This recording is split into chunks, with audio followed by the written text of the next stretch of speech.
ยกมือ10 นิ้วกราบนอบน้อมอย่างพระติรัตนแก้วเจ้าตั้ง3 ประการอันมีพระพุทธเจ้าพระสัทธรรมเจ้าพระสังฆเจ้าอันเป็นสรณะที่เปิ่งที่ เคารพนับถืออันสูงสุดในชีวิต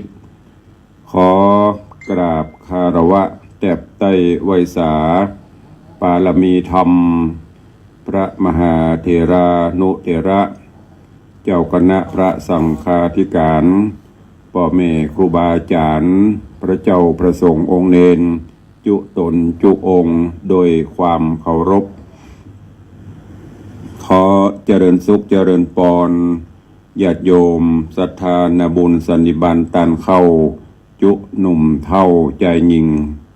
ก็ขอน้อมต้อนรับทุกท่านเข้าสู่รายการมรดกธรรมกำเมืองและสารธรรมกำเมืองต่างสถานีวิทยุกระจายเสียงพระพุทธศาสนาแห่งชาติและสังคมคลื่นเพื่อการศึกษาพระพุทธศาสนาและวัฒนธรรมคลื่นพระพุทธศาสนาและจริยธรรมตลอดจนคลื่นวิทยุสีขาวเพื่อเจ้าประชาส่งสัญญาณ ออกอากาศต่างสถานีวิทยุวัดฝ่ายหินในคลื่นความถี่ FM 104.50 เมกะเฮิรตซ์สถานีวิทยุคลื่นพระพุทธศาสนาและจริยธรรมในความอุปถัมภ์ของมูลนิธิพระบรมธาตุเจ้าดอยสุเทพกระจายเสียงในระบบคลื่นความถี่ FM 96.0 เมกะเฮิรตซ์ ตลอดจนต่างคลื่นวิทยุสีขาวเพื่อเจ้าประชาในเมตตาของท่านเจ้าพระครูอภิวัฒนวิกรมผู้อำนวยการและต่างผู้อำนวยการทุกคลื่นทุกสถานีตั้งแต่เชียงใหม่ลำพูนลำปางแป่น่านเป็นต้นแล้วก็มีสถานีวิทยุชุมชนต่างๆไม่ว่าจะเป็นสถานีวิทยุพระพุทธศาสนาต่างจังหวัดเชียงรายที่ได้นำเอาเทปรายการไปออกในยามค่ำยามคืนก็ดีเนอะก็ขอบพระคุณทุกท่านทุกสถานีมาณโอกาสนี้ตัวเองพร้อมกันนี้ก็ยกมือ10 นิ้วกราบถวายการต้อนรับ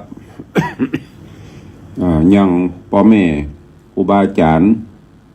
พระสงฆ์องค์เนรที่ได้เข้ามาติดตามรับชมรับฟังมาเป็นกำลังใจทางหน้าจอ Facebook Live ตลอดจน FC แฟนรายการทุกท่านได้ติดตามทางหน้าจอ Facebook Live ของวัดวังสิงห์คำหน้าจอ Facebook Live ของธรรมะคลื่นสีขาว Facebook Live ของสถานี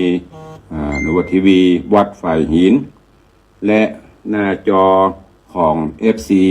ญาติธรรมทุกท่านทุกรูปเนอะที่เข้ามาแล้วร่วมกันเผยแพร่หลักธรรมนำธรรมคำสอนสาระนี้ไปยังกลุ่มเพื่อนๆของท่านโดยการกดแชร์เสียงธรรมแชร์เสียงบุญแชร์เสียงดีๆนี้ไปยังกลุ่มเพื่อนๆของท่านตัวเองรายการนี้ดำเนินโดยกล่าวกับผมธรรมภาพพระครูวิสิทธิ์ศรีลาภรณ์เจ้าอาวาสวัดวังสิงห์คำตำบลประแดดอำเภอเมืองจังหวัดเชียงใหม่รองเจ้าคณะอำเภอเมืองเชียงใหม่ฝ่ายการสาธารณสงเคราะห์และศึกษาสงเคราะห์หรือตุลุงในวังเป็นผู้นำรายการนี้มาพบมาปะกับทุกท่านตั้งแต่เวลานี้เป็นต้นไปปะกันวันนี้อากาศก็จะเย็น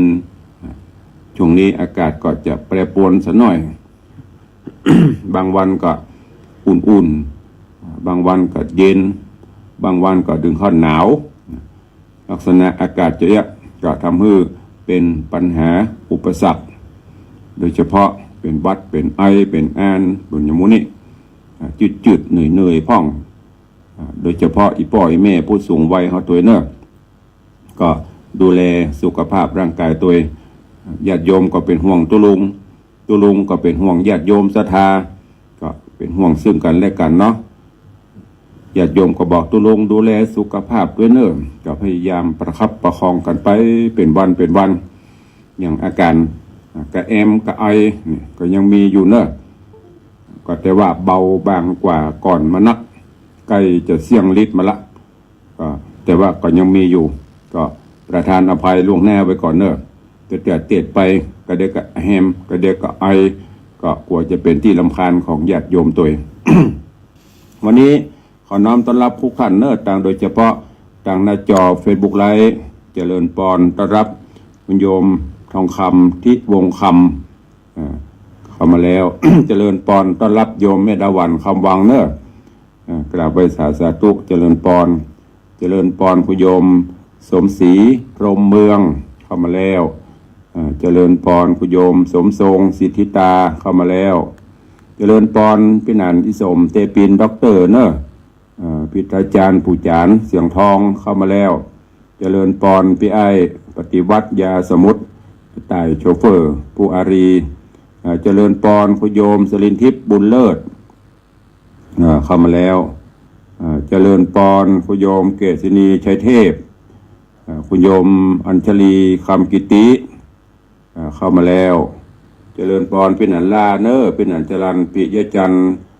สลมโดยซิวเข้ามาแล้วก็น้อมต้อนรับทุกท่านเข้าสู่รายการเนอะแล้วก็กราบถวายการต้อนรับท่านเจ้าพระอาจารย์หวาน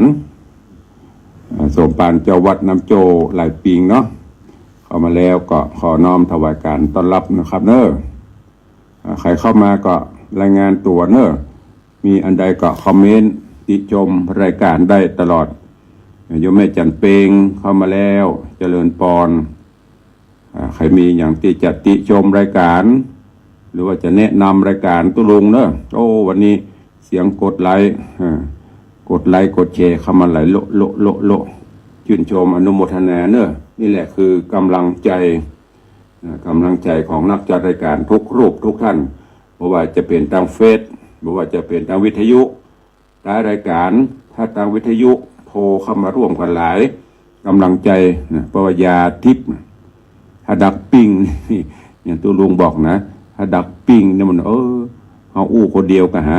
มีใครฟังกันส่วนมากอีพ่ออีแม่มักจะบอกฟังตุลุงตลอดเนอะทางวิทยุบอกว่าคลื่น96จะหนาแน่นหน่อย104ก็นักอยู่แต่ว่าบัดโหคนว่าบัดโหอันอย่างก็ไปจ้างแต่ถ้าจะโทรก่อนปุ่นสถานีวิทยุดักไปหายไปนั่นน่ะปดโตหูฮอนมันยังบอกออกตุลุงก็เวลาถ้ามีเวลาต่างๆเนาะ ทุกรายการนะครูบาอาจารย์นักจัดรายการทุกรูปทุกท่านเปิ้นก็จะเช็คสัญญาณหรือว่าพี่น้องอะไรอย่างเช็คเรตติ้ง ผู้ฟังถ้าไหลเขาโละนะแสดงว่ารายการนั้น มีคนฟังหลายผู้จัดรายการก็มีกำลังจ่วย กำลังจวยแต่ว่าถ้าดักปิ้งเนี่ยมันตึงมีใครฟังเพราะนั้นก็ฝากไว้ตัวเนอะไม่ใช่ตุลุงจมนะแล้วสังเกตพอถ้าวันถ้าบนว่าจมว่าตุลุงจมไม่หรอกเปิ้นบัดโทตุลุงก็จมไม่ได้จมแต่ขอกำลังใจนะถ้าโทรเข้ามาหลายๆเนี่ยมันม่วนเอาแล้วเนาะก็เดี๋ยวมีข่าวสารใดๆเขาก็แจ้งกันในท้ายรายการวันนี้กดลิงก์กดแชร์กดไลค์ไหลเข้ามาโลสาธุเนอร์ขอบพระคุณทุกท่านมาฟังกันต่อในเรื่องของจันทะฟองสมุทรก่อน หัวใจรายการมรดกธรรมกับเมืองแล้วก็เดี๋ยวก็มีข่าวประชาสัมพันธ์ที่ครูบาอาจารย์ปดฝากมาก่อยมาแจ้งในท้ายรายการแล้วก็จะได้เช็คสัญญาณทางต่างวิทยุแล้วก็ต่างเฟซบุ๊กตัวจันทะฟองสมุทร ในตอนก่อนลำดามาถึงอย่างผูกที่เก้าบัตันจบเตี่ยค้างแหมหน่อยวันนี้จะจบผูกเก้าและขึ้นผูก10 ก็ขอบคุณกับโยมพ่อเลี้ยงธนวัฒน์โยมแม่เลี้ยงทัดพิชาสุสิงคำเนอะโยมพ่อเลี้ยงแม่เลี้ยงเป็นเจ้ามูลศรัทธาปูจากันเทศกันทำตีตุลุงได้นำมาเป็นประจำเกือบจะกู้กับกู้เรื่องนี้ก็ถวายปัจจัยปูจาเสียง เป็นค่าอินเทอร์เน็ตเป็นค่าน้ำกับไฟเนาะเพิ่นถวายมา 2,000 บาทเตดใช้ให้เพิ่นยังบ่จบตบ่เดียวเด้อขอบคุณตัวเองในตอนที่แล้วมาถึงที่จันทะฟองสมุทรกำลังสู้รบปรบมือกับพญายักษ์ แฮมอยู่เนี่ยสู้รบปรบมือกับยักษ์ยังหมูจักแปจักการเตื้อเพราะว่ายักษ์ก็มีฤทธิ์เดชเตจานักจันทะฟองสมุทรก็มีภูมิปัญญาวิชาความรู้เวทมนต์คาถา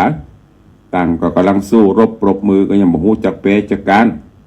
ค่ำมาก็สัญญากันพักจอดกันเนาะพักยกมวยเพิ่นยังพักยก1ยก2ยก3ยก4ยก5บัดนี้เกือบจะยก5ละไผจะน็อกไผก็หลังจากที่ค่ำมาก็ลากันปีก่อนวันพุธมาปะกันที่เก่าคือที่เกาไม้สลีหรือวัดต้นไม้โพสไล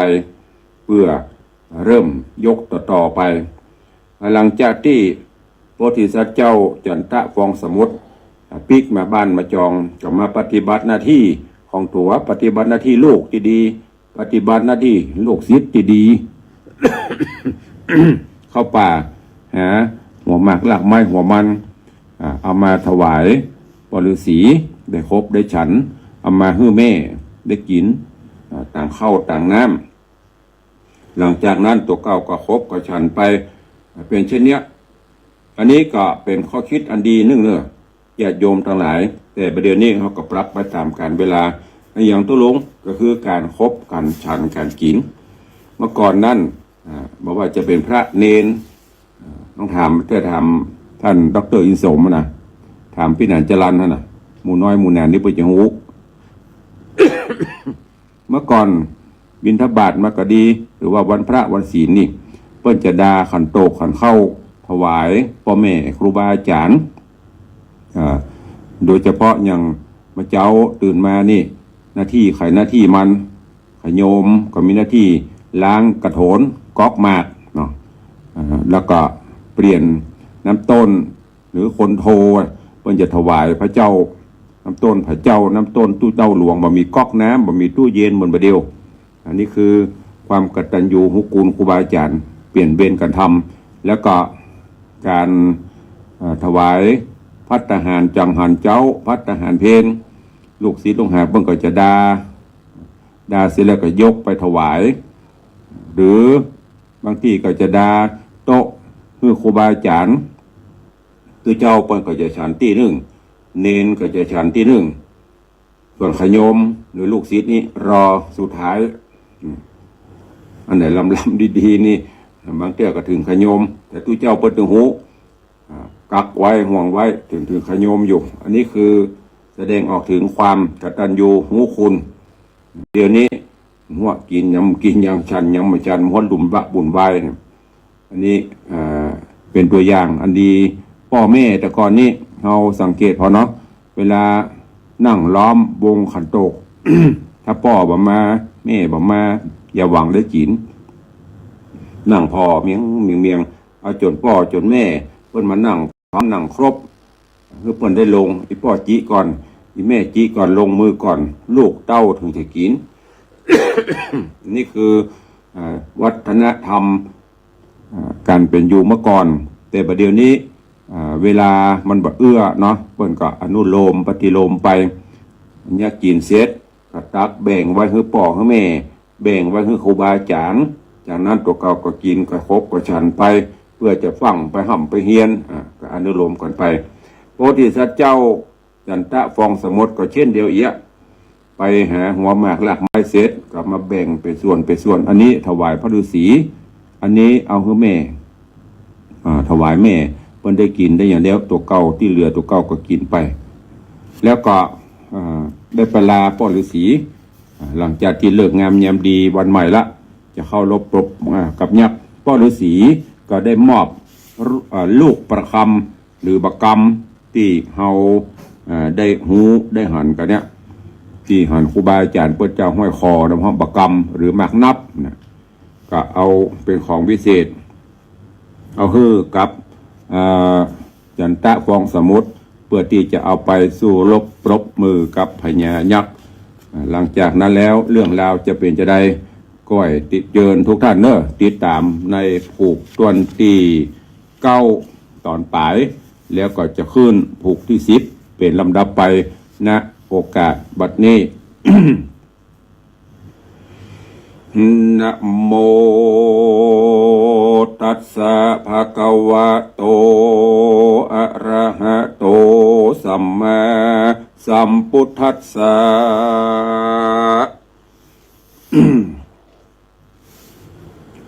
สัทธาวาโหนายะโกอันวาสัทธาสัพพัญโยพระพุทธเจ้าจากเล่าเรื่องกรรมเก่าของนางอันสร้างมาปางหลังก่อนกีจักกล่าวจี้เตสนาว่าภิกขเวดูราภิกขุต่างหลายมีสินใสบอกขาดเสียตนปางเมื่อพระตสปนได้เกิดมาแต่ชาติปางก่อนก็หอนได้เกิดมาเป็นแม่ลูกกันกับนางจันทสามาวดีนี้มีชาติหนึ่งนั้นไซนางก็ได้เกิดมาเป็นคนยากไร้อนาถาส่วนพระพุทธาก็ได้เกิดมาเป็นลูกมีตุกหนีบหัวใจได้ไปเอาหลัวมาขายซื้อกินเขาก็ปาเอาลูกเต่า เข้าสู่ดงไพรปอไปเถิงที่เอาลัวและไม้ก็หือลูกเก่นไทยรอราก็หือนั่งปืนรุกขาเกาไม้ใหญ่ตัดตี้ไกลแห่งนกเอียงคำแม่นกกำลังไปหาเหยื่อมาฮือเลี้ยงลูก มันส่วนกุมารยังอยู่เก้าไม้ใหญ่ก็หันใส่แห่งนกนั้นนาส่วนนางอนาถาขี่ไหลกันมันได้ไม้และหลัวก็มาหาลูกตัวตี้ยังย่อนส่วนเด็กน้อยอ่อนกุมาร ก็ขอบอนวานแม่ไทยเอาแห่งนกป่ายไม้ลงมาแม่มันดาก็แหมบาลูกอย่าได้ไปเอาจักเป็นกำบ่เบาถอยจ้าฮือเฮาได้ก้มแน่สะบยผลส่วนลูกตนก็มาร้องไห้ย้อนใครได้แห่งนกลงมาส่วนนางอนาถาอยากไล่ก็อดบดได้ลวดนองปลายไม้ลงมาถือเอาแห่งนกเอียงนั้นแน่แม่ฮือได้เลียเสียงสมใจให้ดักไปแยมนั้นก็เอาลูกนกมาฟันเล่นไปมาที่นั่นนะแม่นกเอียงไปหาเหยื่อเลี้ยงลูกตนบหันแห้งบนปลายไม้แม่ก็มาบินเสาะไส้สูดไปมาก้อนนางอนาถาทุกอยากหันแม่นกเอียงพรากจากแห่งก็อุ้มลูกนกใส่แห่งไปไว้ที่เก่าแล้วปาลูกเต่าออกป่าเดินไปเพื่อเอาหลัวไปขายซื้อกินเขาบาปกรรมอันนั้นเล่าโดยตันกรรมโบราณกล่าวว่าไว้ฮือจำได้ไว้ในหู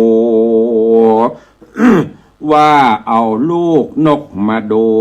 เอาลูกหนูมาเล่นผลหล่นเส้น คนหล่น3 เส้นเว้นก็มาตาน ป้ากันจำชื่อไว้เพื่อได้สอนลูกหลานบ่เขาใจผ่านสร้างบาปจักเป็นกรรมขนาบเต็งใจทรมานไปนาดังนางนอลาจันทสามาได้ไกลกราปัดพรากจากเจ้าหน่อยนาดจันทะฟองสมุทรป้อกาสะเปาได้จูดลากนางนาดน้อยสามาไปไกลตาลูกแก้วได้ทุกโศกเศร้าเสาะหากันสาปุลิสาตั้งหลายตั้งยิ่งใจหนุ่มเท่าปาการสร้างไว้เล่าความดีมนุษย์โลกีลุ่มไตจากตุกมาตักตุกมาดไม่ก็เพราะตัวเฮาได้กระทำจักมีสุขสันต์ลำยิ่งย้อนเฮารีบวิ่งคงไฟกระทำแต่ความดีไปใจติดตามไว้กับตนอย่าได้สนตั้งบาปกระทำกรรมอันบาปซะเอา จากทุกโศกเอาไม่เผาลนติดตามตนในโลกนี้โลกหน้าถ้ากระทำบาปกระเลร่นก็จักสะบวยผลบาปให้บ่ได้ต้องพายไปไหนคนเฮาจักเป็นไปก็เพราะกรรมแม่นว่าพระพุทธเจ้าเมื่อสร้างสมปานกรรมก็ยังบันดาลแต่งยองได้ฮับโตต้องนาได้ฮับโตต้องนาฟูงมนุษย์ศาสตร์นี่เรากรรมเวรเก่าภัยพอบ่หานมันตัวพันเฮาบ่ขาด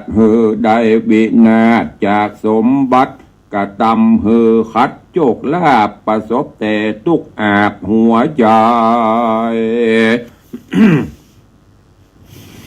ลูกเมียนี่ไกลปัดพรากพ่อแม่ตายจากเมื่อยังเยาว์ถูกเปื้อนโลกเอาที่นาลองเขาผัวเมียลูกเต่าพรากเสียตนเกิดเป็นคนหูตันตาบอดเนี่ยกันบ่ลอดท้อถอยเป็นคนจะตามอยตกต่ำคนที่อื่นเหยียบย่ำดูแขวนตุกถึงแดนวิขาดทะลงพญาติบ่หูหายพิการร่างกายต่างๆล้วนมีเหตุสร้างปามาจริงไว้ตะลงทุกขาสายตอบอันเฮาหากประกอบไว้ทั้งมวล แต่เฮาบอกวันละลึกใดย้อนเฮาสร้างไว้แต่อเนกจาศรัทธากะติตามมาหากตัวตันบ่หูวันยุ่งยากปะการพระเสียไก่แม่นบาปกรรมอันใดหน่อยใหญ่ก็บอกวันจักไฟกระทำเอาปะกันบันเทาหนีห่างอย่าไปก่อสร้างปอกตนตัว จับปลามองมัวเมื่อซ้อยเถิงจะเล็กน้อยเต้าขี้เล็บมืออย่าได้ถือว่ามันบ่ฮื้อผลถ้าเอารวมกันหลายโหน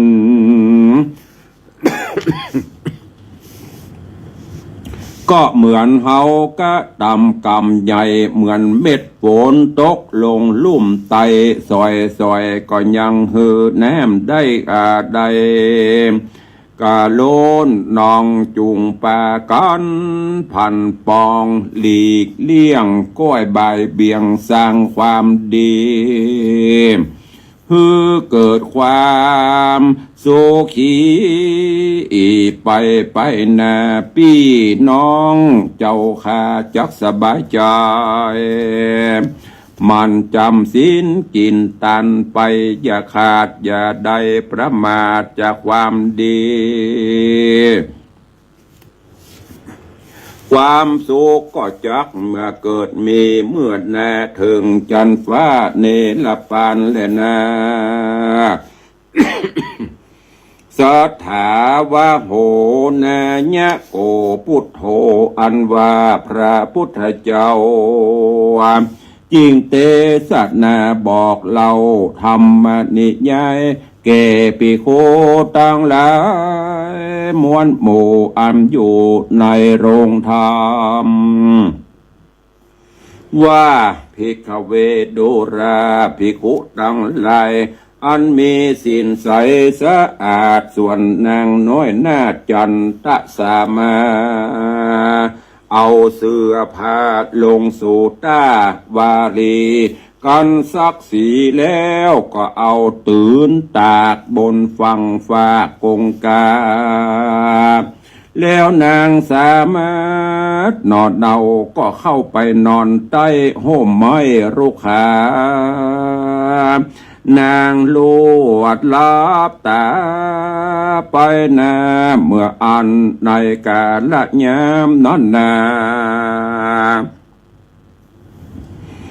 ยังมีป้อกาเอาสะเปาขึ้นแนมกงกามาหันผ้าอันนางตื่นตากป้อกาหักสังกาจิงลอยนาจิงลอยนายื้อพอหันนางนอเนาลับดี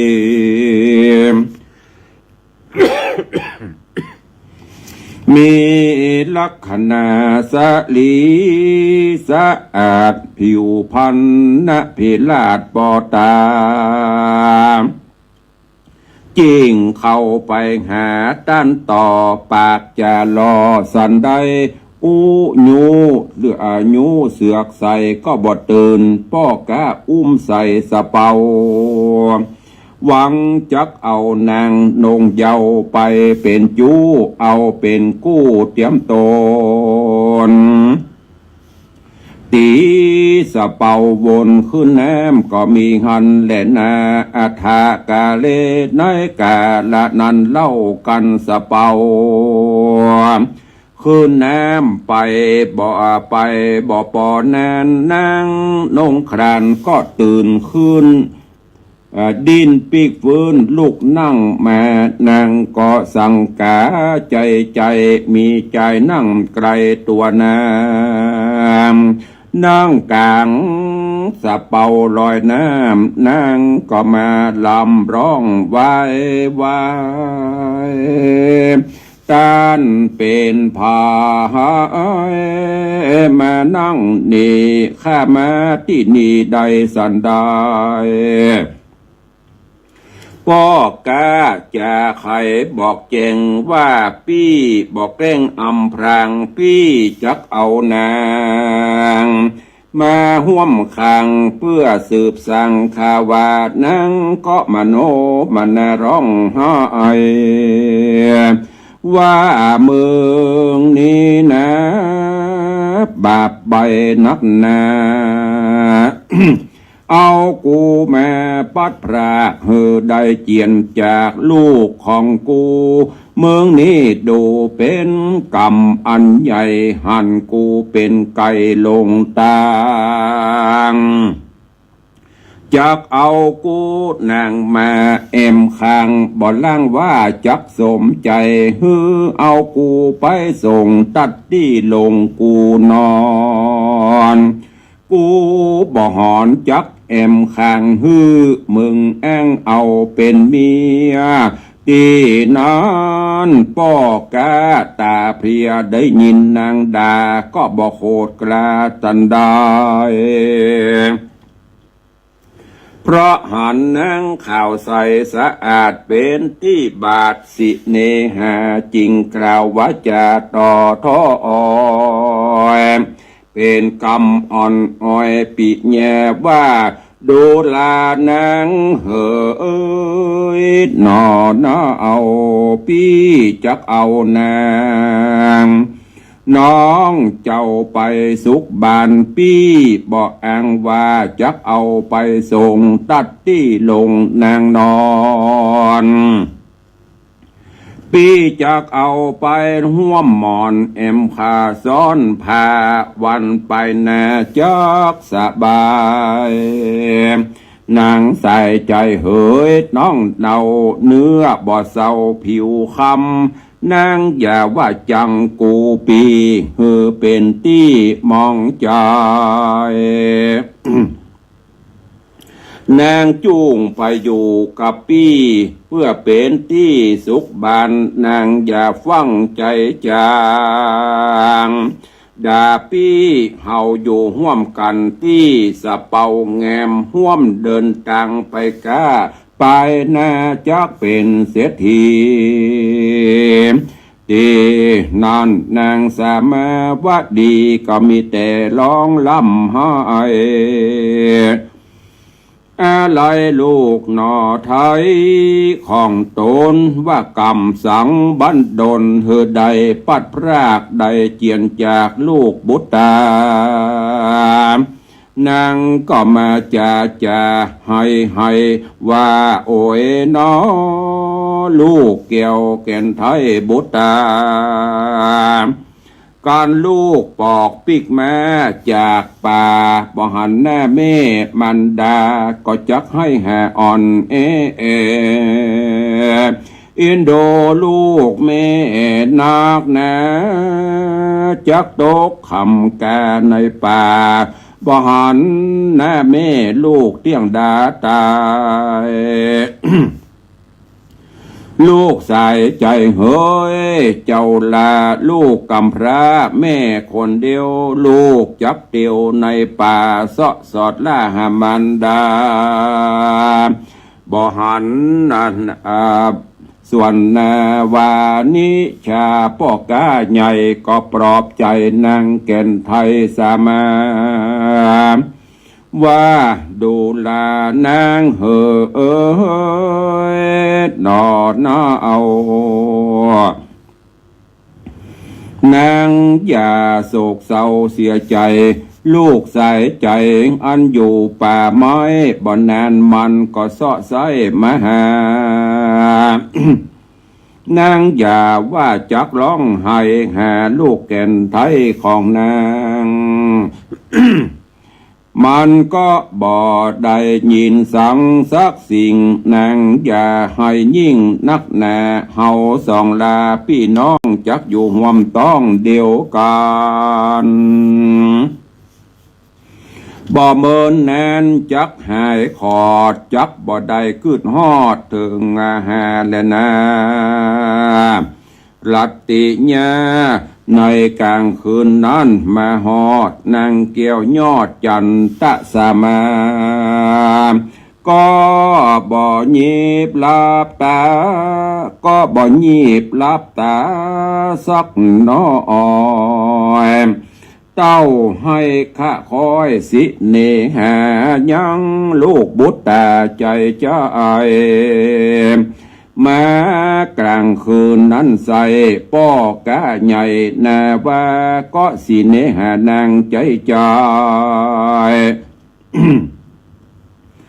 ลวดเข้าไปใกล้นางจันตะสามาเพื่อภาวาเข้ากอดฮือสมใจยอดสิเนหาส่วนกาญานางก็มา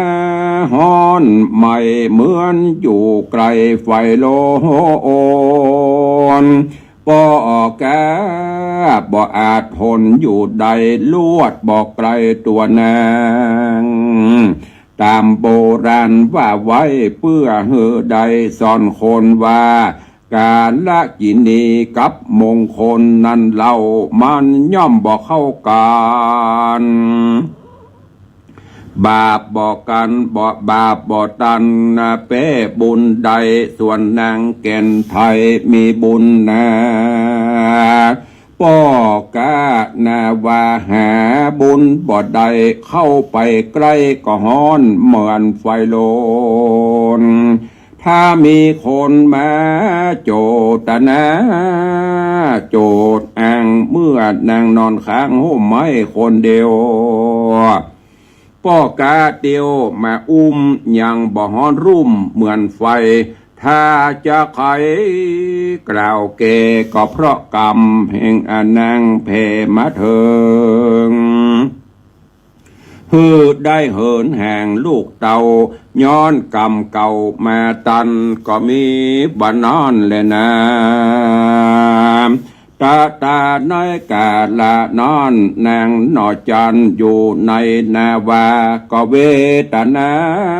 ร้องไห้บ่ผ่อนได้สักแยมจักมีภัยมาถามก็แล้วนางนอแก้วบ่ปากเจียนจามมีแต่โศกาโศกเศร้าหาลูกเต่าใจเดียวแหละนะเนติตังขีญาสั่งวันนาวิเศษอย่าห้องเหตุธรรมเทศนาจันตะฟองสมุทรผูกทวนที่เก่าปริปุณนังแล้วเล่าลวดขึ้นสู่เก้าผูกทวนตี10มาถึงเต้าอีตีนี้ขอวางลาไว้เต้าอีก่อนเดนานิธิตาก็บังโกมสมเด็จเสด็จพระธรรมเทศนาจันตะฟองสมุทรลำดับลำดาเถิงยังผูกทวนที่เก้าจบปริปุณนังไปเวลาพอมีดูลงก็ลวดขึ้นผูก10ได้มาตอนหนึ่งเนอะในตอนนี้กรรมซ้ำหรือว่าผีซ้ำด้ามพลอยเนาะพัดพลัดจากกันรอบ1ปอมาสู่รอบ2ตอนนี้แม่จันตะสามาวดีไปซักผ้าซักขวดต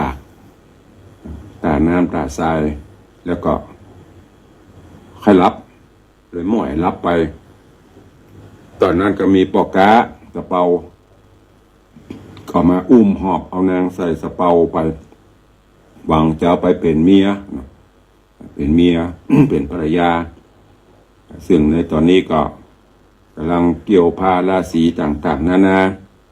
แต่ว่าแม่นางไม่มีใจปฏิภักษ์หาใครก็มาให้หอนวันตุกหาจันตะฟองสมุทรลูกที่อยู่ในป่าต่างปอกาสะเปากับปลอบประโดมประลมต่างๆนานา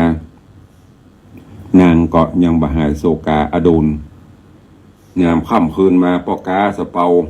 ใครให้สมใจเล่าก็เข้าไปหวังจะไปกอดไปวัดไปรัดเปิ้นก็เข้าหาใกล้ไปได้เพราะว่าฮ้อนร่างกายของนางฮ้อนเข้า2 รอบ 3 รอบก็ไปได้เนี่ยเพราะว่าบุญกับบาปมันอยู่ตัวกันไปได้แล้วก็ใน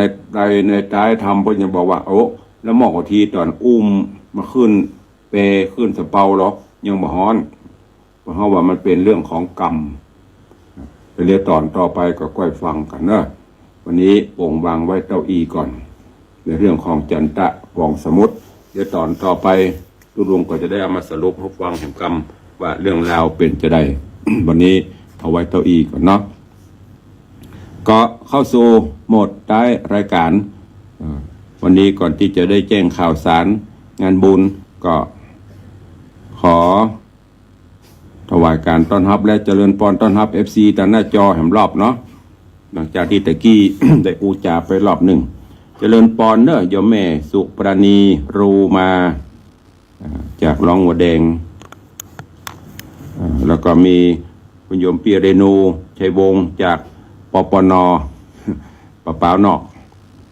ถวายการต้อนรับท่านเจ้า พระครูวิมลภูริพัฒน์หรือท่านพระครูปลัดนิพนธ์เนอะท่านเจ้าคณะตำบล หัวโมงเลขานุการเจ้าคณะอำเภอสระปีไปลืมเนอะวันที่16ที่จะถึงนี้เจิญไปร่วมงานทำบุญฉลองการตั้งเจ้าคณะตำบลฉลองการตั้งพระอุปชฌาย์ทำบุญอายุ หลายรอบเนอะหอตุลุงในวังนี้ได้หลายตอนเนอะ1การประกาศข่าว2ทำบุญฉลองการตั้งเจ้าคณะตำบลได้2-1แล้วก็ฉลองการตั้งอุปชฌาย์2-1ทำบุญอายุ2-1เนอะทำโคเนอะ4-2การประกาศนี่ถึงวันนับหน่อย เล่นเซลเล่นไปได้เจริญปอนต้อนรับคุณโยมชนจันทร์ซอนคำเนอ แล้วก็มีโยมเจพันเชียงใหม่โยมพี่หมอมัฒนามพัน แล้วก็มีไผ่แฮมท่านเจ้ามหาพรหมวิมลวัฒน์หรือท่านเจ้าพระครูวิมลรัตนวัฒน์พวกจ้างเงินปอเสือล้อหลักเล่นโยมแม่วันเพ็ญเนอมาเลี้ยงวันเพ็ญเจริญปอนต้อนรับตัวเองถวายการต้อนรับท่านเจ้าครับเตอร์ครับท่านพระครูสิริวัชิโรภาสรองเจ้าคณะอำเภอเมืองลำพูนเนาะก็มาติดตามแล้วก็มีไผ่แฮม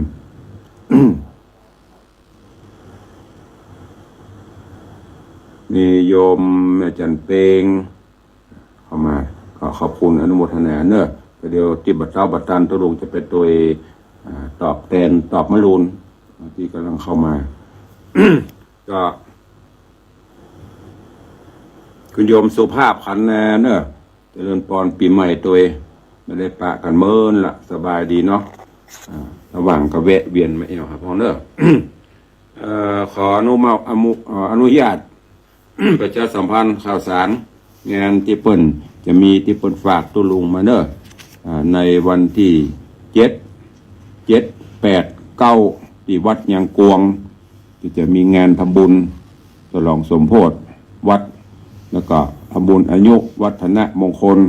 ของท่านเจ้าพระครูปลัดทีนวัตยาณสิทธิวาทีทุเจ้านาบาวังครูบาฟุกเชิญไปร่วมกันเนอะ7 8 9 3วันที่วัดยางกวงในวันที่11 ก็เชิญร่วมงานพระราชทานเพลิงศพ ท่านพระครูธีรธรรมประกาศอดีตเจ้าวัดปราสาทเนอะอำเภอเมืองเชียงใหม่ในวันที่11ที่สุสานหลวงหายาแล้วก็เชิญร่วมงานทำบุญสืบชะตาอายุวัฒนมงคลท่านพระครูธรรมธรบพิตร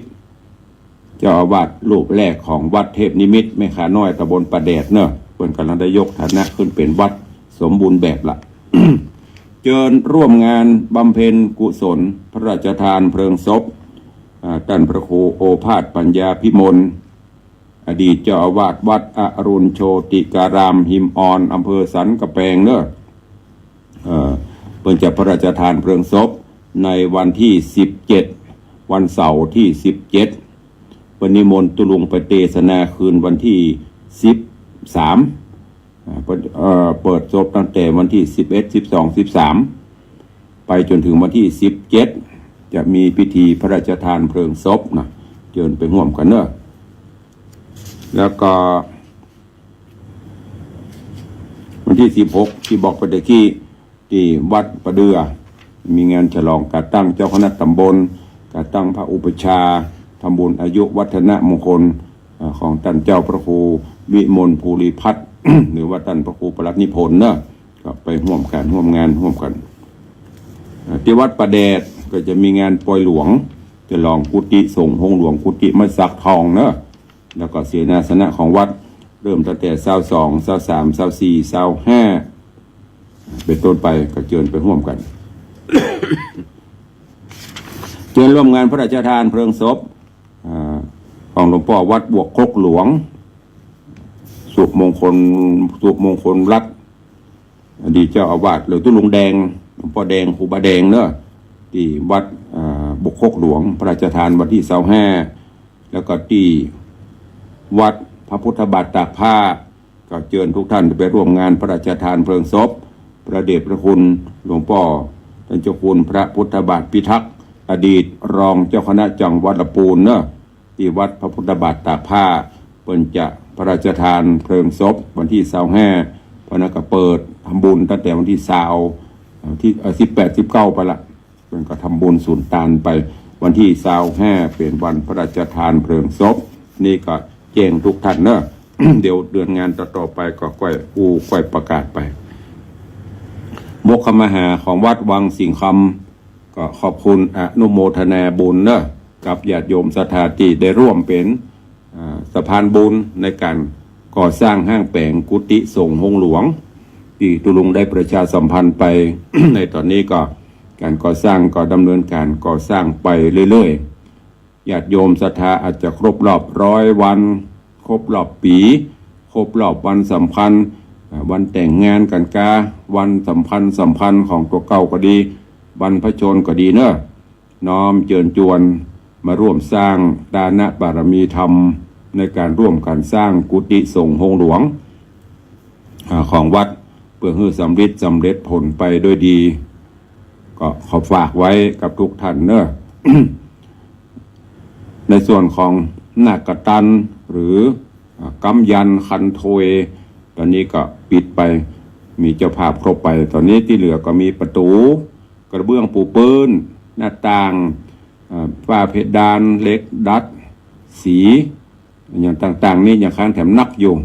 ก็มีเจตนาค่อยๆหอมกดติดต่อสอบถามแจ้งความจำนงเข้ามาได้เนอะและ แถมมาหนึ่งก็คือขอบพระคุณกับโยมพ่อเลี้ยงธนวัฒน์โยมแม่เลี้ยงทัดพิชา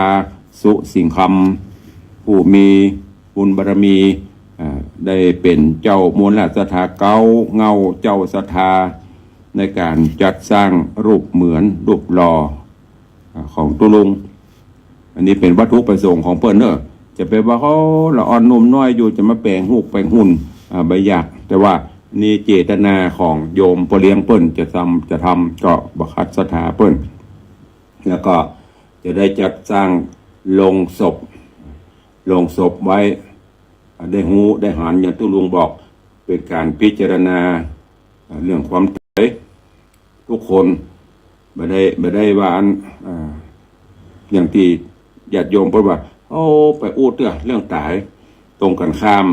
ในทางธรรมะองค์พระผู้มีพระภาคเจ้าได้ตรัสได้สอนคือเฮาเจ้าข้าทั้งหลายมันพินิจพิจารณาถึงความตายทุกลมหายใจเข้าออกถ้ามาถึงเวลาก็ตุลุงก็เตรียมไว้ให้เตรียมพร้อมไม่ต้องได้เป็นภาระของผู้อื่นแห่งประการหนึ่งเฮาก็จะได้หูจะได้หันแปลงไว้ให้นะมันจะได้ก็ถึงได้นอนแน่นอนล้านทั้งล้านได้นอนแน่แต่จะนอนเมื่อใดก็สุดแล้วแต่บุญแต่กรรมของเปิ้นทางโยมพ่อเลี้ยงเปิ้นก็จะเป็นเจ้าภาพเก้าหัวตัวก็รวดหึสถานบุญเฮาไผจะให้จะหอมก็ให้หอมได้โดยเฉพาะอย่างสร้างหุ่นสร้างหุบเหมือนนี่ก็ใจงบนักอยู่แต่ว่าโยมแม่นางหรือว่าโยมแม่ทัดพิชาแม่เลี้ยงทัดพิชาสีภรรยาของพ่อเลี้ยงซึ่งพ่อเลี้ยงก็ได้มอบหมายคือนำปัจจัยมาถวายได้รับไว้เป็นที่เรียบร้อยเป็นจำนวนปัจจัย150,000 บาทถ้วน150,000 บาทถ้วนเพื่อสำหรับสร้างรูปเหมือนและโลงศพถามว่าปอก็แล้วแต่เขาจะแปลงไปถ้ามันบ่ปอเลี้ยงก็จะออกเพิ่มแต่เมื่อญาติโยมเขาได้มีส่วนร่วมเนอะก็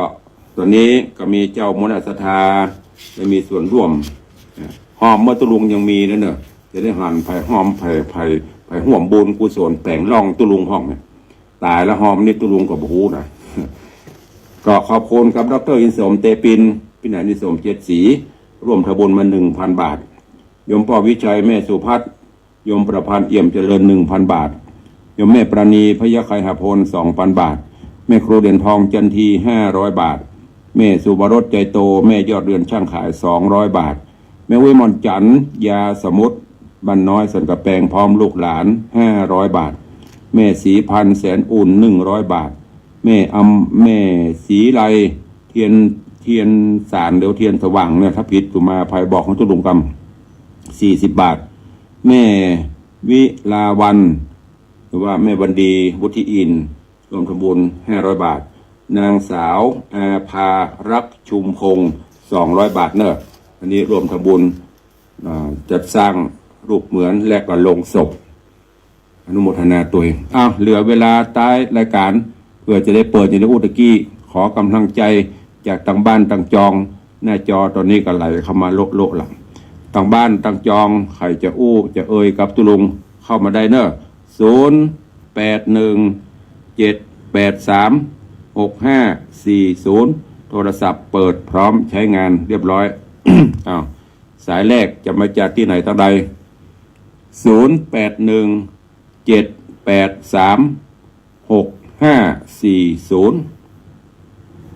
มีไหมเอ่ย0817836540ใครจะร่วมรายการจะจะเอ่ยเช็คสัญญาณแจ้งรายการแจ้งผลการรับฟังตั้งสถานีวิทยุเนอะเข้ามาได้ตั้งหน้าจอเฟซเปิ้นเข้ามาได้ตลอดละเดี๋ยวตุลุงก็จะไปไล่พอ ไล่คอมเมนต์เปิ้นมาคอมเมนต์เขาก็ตอบขอบคุณเปิ้นหน่อยมีไหมเอ่ยหลวงพ่อดับโคสาธุกิจนันท์กับถวายความเคารพนะครับเนอะโยมแม่คำน้อยแม่เจมจ้างซอกูเสียงทองกับแม่ยุทธนา ยุดดำหายไปไหนพวกเราเดียวบางหันคอมเมนต์ขึ้นมาแล้วก็มีไผ่เนี่ยวิไลพันธ์กะแล้วมีวิไลพันธ์ถ้าอ่านผิดถูกมาภายเนอะเอาไม่แต่งว่าใดมังแกนครับผมเมื่อใดมันอะไรวะพอมันฝึกเหมือนน้องครบถ้าไปแล้ว100เดียวบอกล่ะต้องล้านบอกอะบอกครับจะฝากกันครับไหนสมพเนอร์จะฝากที่ไหนสมพเนอร์ได้สาธุว่าเล่นบัดอะไรก็ได้นะพเนอร์ครับผมอนุโมทนาสาธุ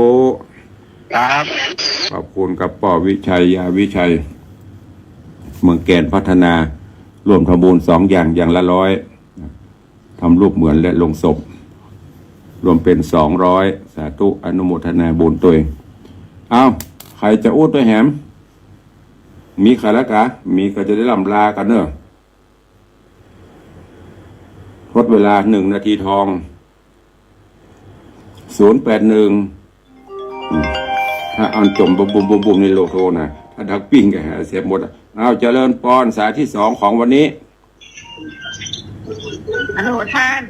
ว่าใดแม่เข็มมิกาหอม300ค่ะแม่อย่างก็เข็มมิกาเนาะ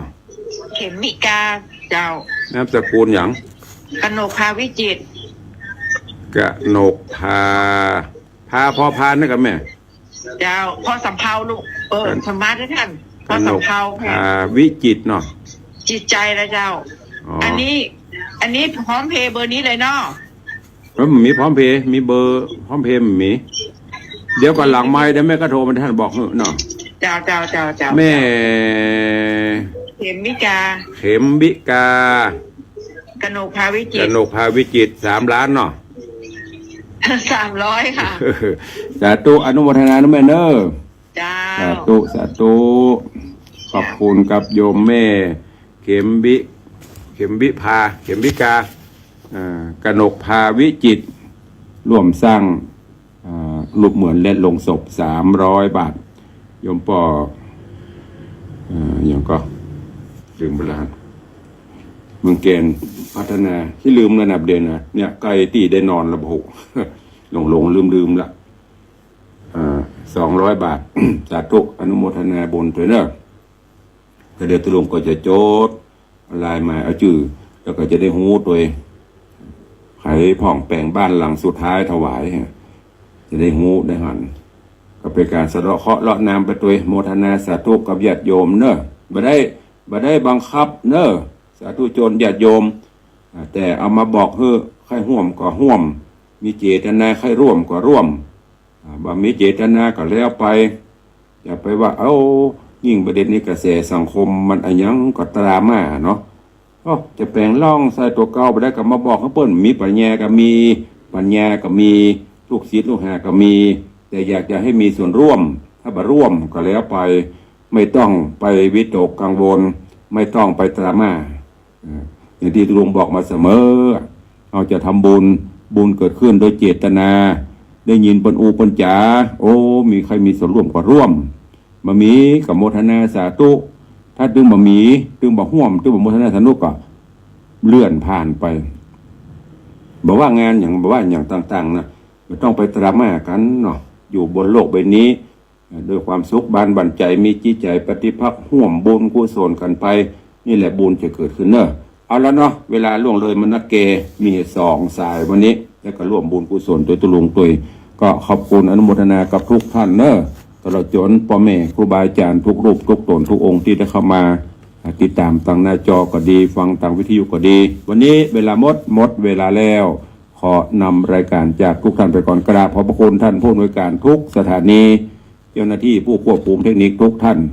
ขอบคุณญาติโยมศรัทธาที่ติดตามมาตลอดอยู่ดีมีสุขเหมือนกันจุตนจุองค์จุผู้จุคนเนอจัตตาโลธรรมาวัฏฏันติอายุวันโนสุขังปะลัง